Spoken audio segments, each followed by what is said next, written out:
Hey, what's up? Some of y'all seen the video I posted about the black atheist on the real world, and I just got around to watching that episode, and I have a couple comments. One, the dude is certainly black. My inclination is to believe that he was adopted by white parents or a white mother, because he said he was adopted. That's not an assumption. Just knowing the way that the adoption process works in this country and the little bit of backstory that he gave, that's my assumption.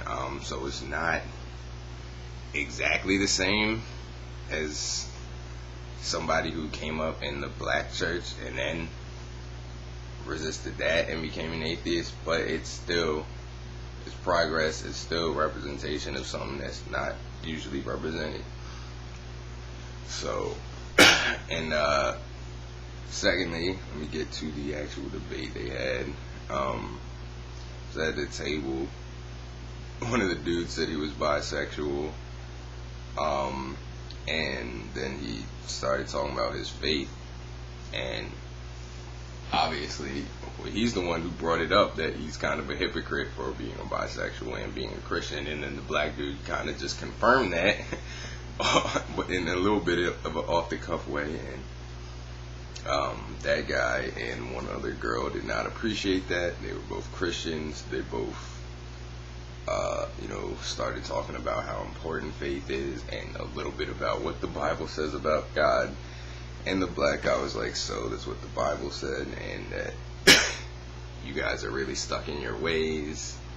Can't remember what the actual turning point was, but he got the upper hand on them. He flustered them, and they did what all religious people do when they get in a religious debate. They beg for the debate to end because they're getting the shit kicked out of them, because they don't have any facts on their side. They can only throw out the same faith-based claims that we've already heard.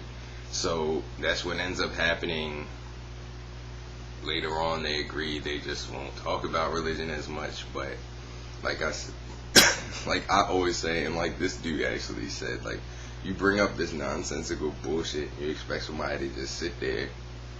That's not fair. Like, I wouldn't listen to any kind of propaganda and just sit there. So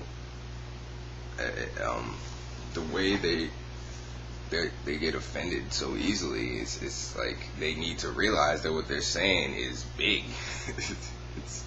It's a very grandiose idea, and it does have to get beaten down because it can't stay as prominent as it is.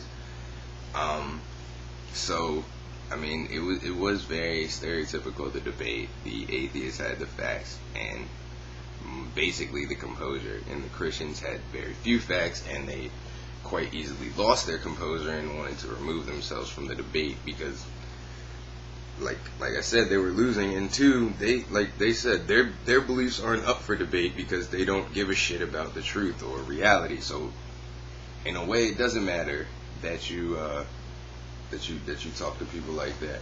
But one thing I disagree with the Christians were saying is you have every right to call a person like that stupid, or they're not stupid or silly, but you have every right to say that belief is stupid or silly. They won't justify it, but they'll live or die by it. Now that's silly. That is silly. So big ups to my man Ty, getting a little bit of exposure for us in shape, swole, atheist black guys. And Happy New Year, everybody. Peace.